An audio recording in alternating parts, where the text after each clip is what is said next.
And now our next guest, both of them could probably argue any side of any education issue out there. And so I can't wait to hear what we're gonna get from Paul Viser, who's a foundation director, and Dr. Bill Starling, who is the vice president of administration at the college. Thank you, Lisa. I just want to make sure, Paul, you were not in Hairspray, right? No. You have no stage experience to date, right? No. So this is just one of those careers you have yet to look forward to. That's correct. No, I had the pleasure of interviewing Dr. Paul Viser tonight on behalf of the college. Paul, you moved here with Diane a number of years ago. You relocated from Ahoskie, I believe, into Clinton. What brought you here, and what are the things about Clinton and this community that you continue to find so affirming to you and your family? Well, that's an easy one, Bill. We moved here in 1990 after visiting and deciding to come in 1988. And I saw then that this was a strong little town. I had grown up in a little town. I had a natural attraction to it, but many little towns struggle to get some basic things provided for their citizens: jobs, education. The hospital here was so strong. But the community college really did impress me. It gave the young people many options, and it's a huge part of this county. I mean, it's, if not the biggest, it's one of the biggest 2 or 3 institutions in the whole county. Paul, you and Diane both have been advocates for education and for young people. Diane continues to serve on the Clinton City Board. You are contributing your time, which is very valuable to our board. What is it that you see as the purpose of the time that you're giving and the money that you're giving? What is it that you're trying to achieve for our community with your efforts? Well, I'm just trying to do my part. I believe in the vital role of Sampson Community College here in our county, and I just want to do my part. I want to convince people that this is for real. It really counts in making this county what it is, and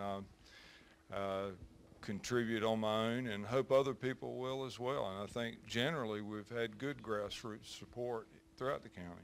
Just a few moments ago, we were in the hall with some guys who are not as young as they used to be. They're in and around our age group, and we were talking about, you know, the world that our children have had to go into, and those that are graduating from high school, and how different it is than the world that we went into.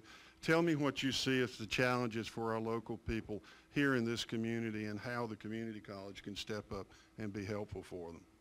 Well, that's true. I remember back in Ahoskie, Roanoke Chowan, I think it was called the Technical Institute then, as was true for many of the institutions now called community colleges. And in fact, things have changed dramatically.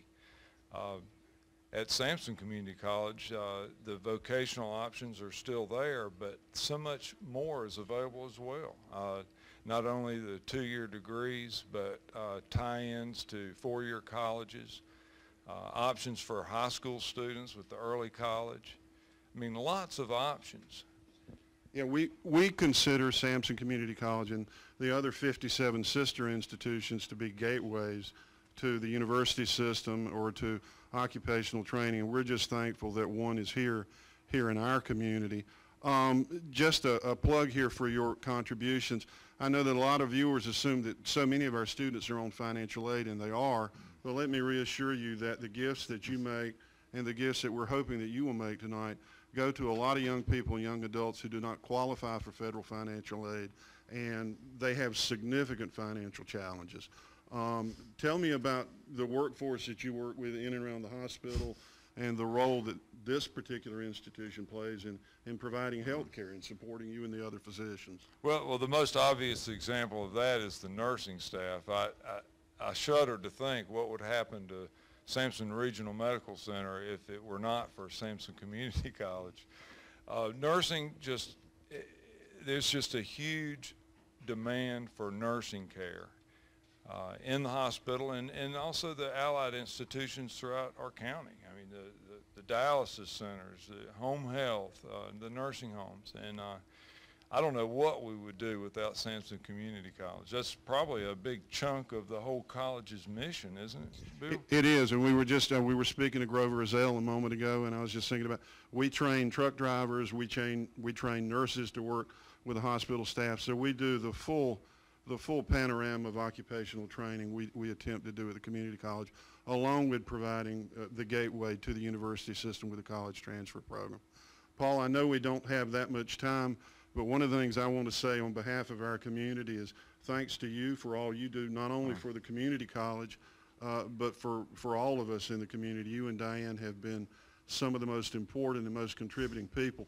And we ask that others step up and follow their example. Oh. Give to Sampson Community College, if you would. Bill, I don't know about that, but I can tell you that it's on the top 5 of my giving priorities. I mean, certainly my church is there and my alma mater, UNC Chapel Hill, but so is the community college. Again, Paul Viser, thank you so much for being with us tonight. Thanks, Bill.